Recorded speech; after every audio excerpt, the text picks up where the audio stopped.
Hey everybody, it's Tony George for DocSports.com. Welcome to Tony's Time here today, and honored to have a big guest on the show. We're talking all things NASCAR today. Probably one of the few sports that are going to open up in either late May or June, along with the PGA Tour, NBA, Major League Baseball. There are plans being made as well, but we couldn't be happier to have on not only number 52 in your NASCAR program, number one in your heart, my good friend and current Monster Cup driver and doing some Xfinity as well. JJ Yeley joins the fray today. And JJ, first up, the most important question of the day, how are you, the wife, and the child doing during the COVID-19 lockdown? You hanging in there? No, we're definitely hanging in there. Thank you for asking. The weather's been nice here in Mooresville, North Carolina, and we've just spent a lot of time at home, which is kind of like my off season. I'm pretty sure that between Kristen and Faith, they're ready for me to go back to the racetrack. They're sick of having me around, bugging them, but they're used to their schedules, which usually consist of me being gone about 3 days a week. Yeah, that is true. That is definitely an adjustment for a lot of guys that travel. I traveled for a living a long time. Trust me, my lovely wife, Annette, is ready to kick me out of my ass right now. She's had it up to here with me. But nonetheless, I'm more of a handful than you are, I'm sure. But nonetheless, folks, JJ's been driving NASCAR since 2004. Almost 300 starts in Monster Cup, over 300 starts in Xfinity. Also drove the IRL series way back in the 90s, including a start in the Indianapolis 500. And most people who know you, JJ, know you as being a Triple Crown USAC champion. You came from the dirt tracks, originally from Phoenix, Arizona. Quickly, you're still your first love. I know you run the Chili Bowl every year. It's interesting. I know that you get out on some dirt tracks during the NASCAR season. Tell us a little bit about your love of the dirt track still at this point. Well, it's definitely still, always going to be true to my heart. I love racing the dirt. I still love working on the cars, thinking about, different designs and things that, will make those cars go faster. Obviously I haven't done that full time since 2003. So, that's been a very, very long time, but I still get out and run the Tulsa Chili Bowl, which is an indoor midget event in January. That has over 300 plus race cars that participate, 10,000 people in a indoor building that's like 450,000 square feet. So to any race fans who have never been to the Chili Bowl, it's definitely one of those races that's needs to be put on your bucket list for just a great time. I think it's almost an entire week worth of racing now, but whenever I get the chance, I still try to sneak out and run a midget or sprint car somewhere. It's a little bit more difficult, obviously, depending on the schedule. Being a full-time cup driver, it makes it hard to kind of sneak off or find events that you're able to compete in, just because the schedule is pretty grueling for the NASCAR side of things. So, since we've been in COVID-19 lockdown, iRacing has kind of taken over everybody's our racing lives. I know that the iRacing has been around for a number of years now, and I'm in my 40s and married with a 15-year-old child. So, I didn't spend a lot of time in the sim racing. I never got real excited about it just because it wasn't the real thing. And, I spent a lot of time just trying to, in family time during the week versus, losing myself playing on a video game. But, since we've been in lockdown here for, over a month, I've gotten a sim rig. I've been doing all the iRacing with the NASCAR events, which have been happening on Saturdays and Sundays. Even started participating in some of the dirt races that happen on Thursdays and Fridays. So it's been a real quick learning curve for me, trying to get used to the sim side of things. The graphics are phenomenal, very realistic. Trying to get the feel. Obviously the feel is not the same as what we have in midgets and sprint cars. It's close, but being more of a realist, and it's not exactly the feel that I'm used to. So there's a lot of kids out there that spend 15, 16 hours a day racing and playing on there that, they're unstoppable. There's a kid that's won the last 2 midget races I've been a part of that, I don't even think he's old enough to drive a real car yet, but he's racing, and he's been, like you said, he's been pretty tough to beat. And same even on the NASCAR side of things. William Byron, who's got very limited time in a race car, has got, thousands of hours in sim, and he's now won, I think, 2 of the iRacing events we've had, along with some of the other guys that spend a lot of time on it. So just like anything else, you have to practice and get used to the feel that you get back from these machines that try to emulate the real thing. Yeah, and speaking of full time, you're getting your feet wet here. First full time, full year of racing with Rick Ware Racing. That's wareracing.com, and they call themselves the biggest little team in motorsports. I had an opportunity to meet Rick out here in Las Vegas, courtesy of your hot passes, and nonetheless, a very interesting cat, nice guy, and he's kind of spreading himself out not only with his NASCAR team and 3 cars in NASCAR, but also worldwide, even Le Mans circuit. So a little bit about Rick Ware Racing and how things have been going there so far, obviously, until this hit. Yeah, no, it's been a lot of fun racing for Rick. I joined RWR last year and finished out the second half of the season with them. And Rick and Lisa are phenomenal people. I mean, Rick is, essentially a race car driver that decided that, his time had come and gone as, being behind the wheel, and decided to be an owner. And, he started in the truck series, and then graduated to the NASCAR Xfinity side, and then, made that huge leap into the Cup series a few years back. And now he's 100% committed. He just acquired Premium Motorsports right after the Phoenix race earlier this year. So he is now he owns 4 Cup teams and is operating a 5th team through another charter. So very, very busy, and then has expanded that program into the LMS prototype series, which they've already won the Asian Le Mans Championship earlier this year, which was pretty phenomenal. And they've also now purchased an Audi R8 that races in the IMSA series as well. So a very diverse group of racers. And, I guess for me, the most exciting part being a part of it is Rick he's a racer. He's a race fan, loves racing. And, he's more of a racer than he is a businessman. So it makes it exciting to be a part of that and try to help grow a little team and make them more competitive and go out there race against guys who have, 2 or 3 or 10 times the budgets that we have to operate on. Yeah, and that's one thing everybody knows. It's not not necessarily the skill of the driver. It takes a lot of skill to win a NASCAR race, don't get me wrong.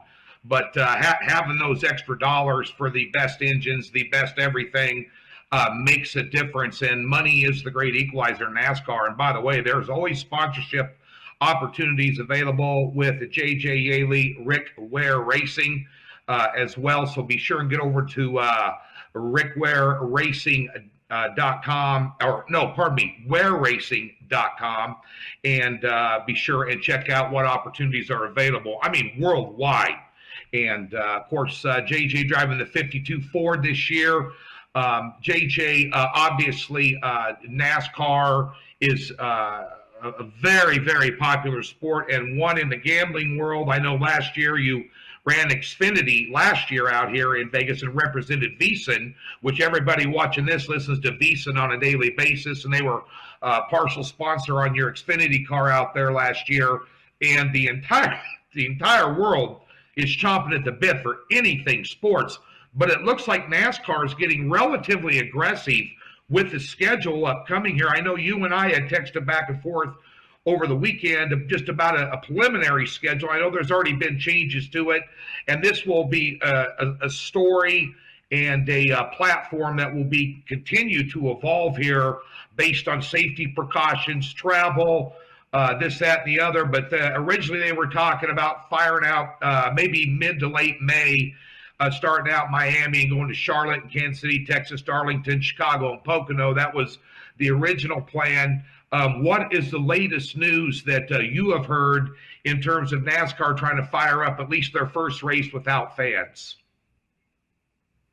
Well, I definitely think their goal is to try to get out. Obviously, with NASCAR, we are a little bit different than the rest of the professional sports that are out there. Obviously, once I'm in the race car, I'm out there by myself.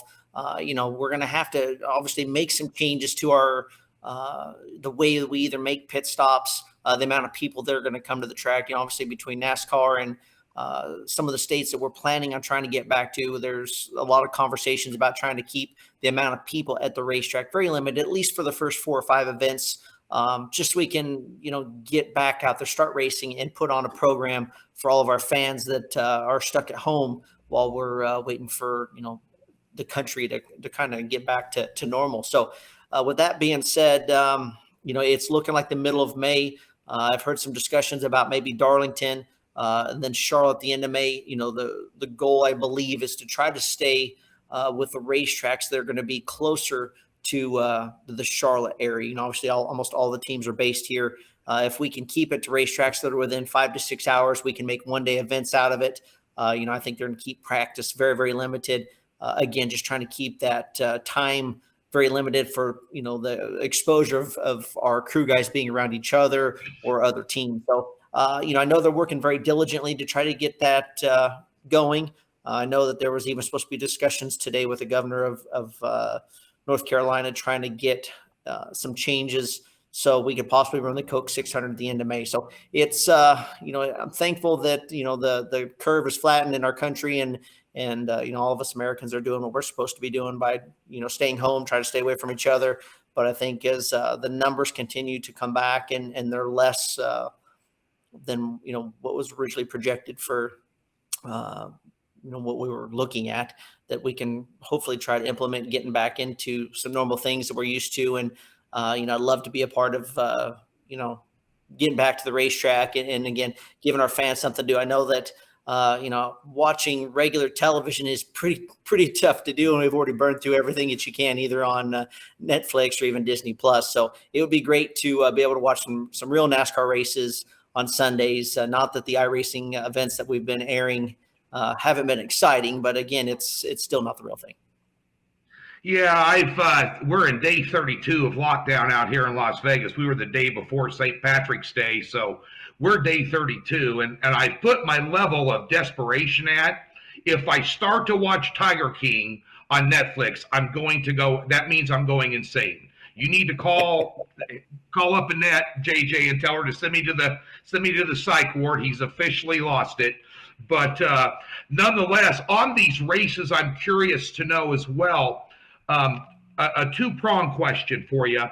If you were to race, does that mean that everybody on your team, from the tire changer to the gas man to the guy that runs back and forth the trailer for a 5/8 wrench, plus yourself, do you all mandatory have to be tested and cleared with the COVID-19 test through NASCAR? And the other part of that question is, with all the safety precautions and rigmarole involved in putting this together, will they be crowding these races by having Xfinity and Monster Cup race? Or are they just looking to start with Monster Cup? I believe right now, the goal, I think, is at least to get the Monster Cup guys back to the racetrack. The garage areas are large enough that if we did have 2-day race events where the Xfinity or trucks, whatever it may be, ran on a Saturday and we ran on a Sunday, I think we would still keep it to where the amount of people that were in the garage areas would be very, very limited. And we could keep it to 1-day events to where, the Cup guys might not even be in the garage the same day as the Xfinity teams, if that were the case.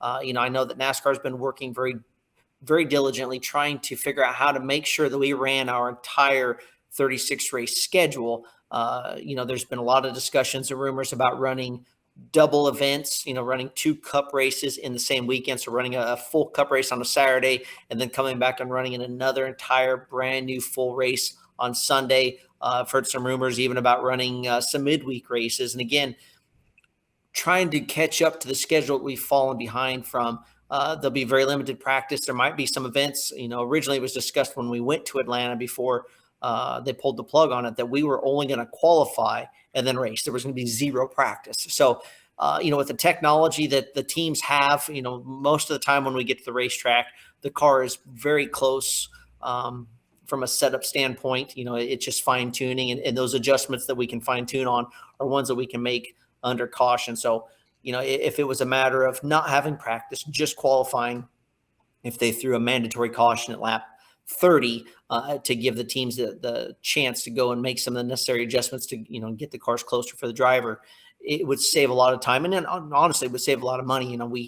We usually go through 2 to 4 sets of tires through practice, which a set of Goodyear tires roughly cost about $2,500. So there would be up to almost a $10,000 savings for teams per race weekend, not having that added expense of putting tires on through practice, which obviously is a necessity whenever you're trying to make your car optimum for speed. So, there's some different things that they can do that's going to save some time, save some money. The other thing was possibly not having live pit stops. Again, trying to limit the amount of people that were at the racetrack. So if it was a matter of having only 7 to 8 guys per team, pit crew members would essentially be going over the wall, making those tire adjustments, change a tire, putting fuel in the car under caution. If it was like a 2-minute caution or something, those effects. So if you came in, 15th under caution, you'd have 2 minutes to make your adjustments, and you would go back out single file in the way you came in. So those are some of the rumors I've heard. I don't know that they've come up with anything, that's going to be 100% locked in quite yet. But again, I know they're going through as many scenarios as they can to put the best product on the racetrack for our fans, as well as keeping everyone in the industry safe. Yeah, and testing will be involved in that. It's interesting. A lot of these seasons, NBA, Major League Baseball. I know you're a big golf fan. I know you're a below average golfer, but I know you're a golf fan. And nonetheless, a lot of these sports are looking for a shortened season. NASCAR or the PGA Tour, well, at least the British side of things, they dropped the British Open. They've rescheduled the other 3 majors. Where NASCAR isn't looking, and matter of fact, their official statement, I printed out here, NASCAR, this is from NASCAR. NASCAR is postponing the scheduled events on May 8th and 9th at Martinsville Speedway. Our intention remains to run all of the 36 races, complete their championship with their playoffs down the road for the to win the Monster Cup championship. The health and safety of the competitors, employees, fans, communities, which we run, continues to be a top priority. But I find it interesting, JJ, that they want to get all 36 races in one way or the other. Absolutely. And, the difference, I guess, is, we've got the ability to make up those events. Again, a lot of that's going to come into TV. And, I think the scheduling for us, obviously there's a huge chunk of TV that was set aside for the Olympics, which will not now take place in 2020. Right. Again, there's still a lot of question about MLB, NFL, and even some of the NBA of what's going to really happen there. So there's going to be a ton of TV time that needs to be filled, that it makes it difficult for those sports because of the close interaction between the players and the teams. We don't necessarily have that issue, nor does golf. So between those 2 sports, we have a little bit of advantage over the rest of them. And again, we need to get out there and get racing. It's a little bit easier thing to do. Obviously the schedule can be pretty complex if we start looking at racing on Saturdays and Sundays and still trying to run some midweek races just from the turnaround of cars and pit crews and travel. So, right now, again, we're trying to be very safe in the way we're looking at travel and getting to the racetrack. In the months to come as things change, it's hard to tell what that's going to look like. Most of the teams do fly private charter team jets. So, they're just pit crew guys that are on the planes that fly out of a local FBO. So, we're able to, essentially avoid going through major airports, which is a huge help. But again, you still have a lot of different crew guys that have been to a lot of different stores and touched a lot of things. So, we'll still have to wait and see how things progress here in the next few months. Ladies and gentlemen, he is JJ Yeley. Follow him on Twitter at JJ Yeley1. Also at Rick Ware Racing. You got to say Rick Ware Racing very slow. You say that fast 3 times, it sounds like I've had a couple at the local watering hole with JJ after the race. So I got to be careful with saying that. But nonetheless, JJ, we wish you the best of luck throughout the rest of the season. Be sure and check him out over at wearracing.com and read about that team. Always looking for some sponsorship opportunities. Make those left-hand turns a little bit faster with a big hot engine in there. And JJ's going to get the job done here in the 52 Ford card this year in NASCAR. We're all looking forward to it. There's going to be a huge spotlight on your sport, I think a bigger window than what they have had, because people are chomping the bit for any action. Of course, NASCAR betting out here in Las Vegas and elsewhere is extremely popular as well. So be sure and be looking for JJ on the track, hopefully sometime in May and June, JJ. And until then, be sure and tell the wife and daughter everybody says hello from the George household to yours. Hope you stay safe and sound, buddy. And looking forward to see you on the track very, very soon. Well, thank you. I appreciate you having me on. And again, hopefully everyone stays safe. And, as our country continues to fight to get back to our normal lives, we'll see what happens in the days to come. But just continue to be safe and follow protocol. And like you said, hopefully we'll be back on the racetrack here soon. Thanks a lot, JJ. All right. Thank you.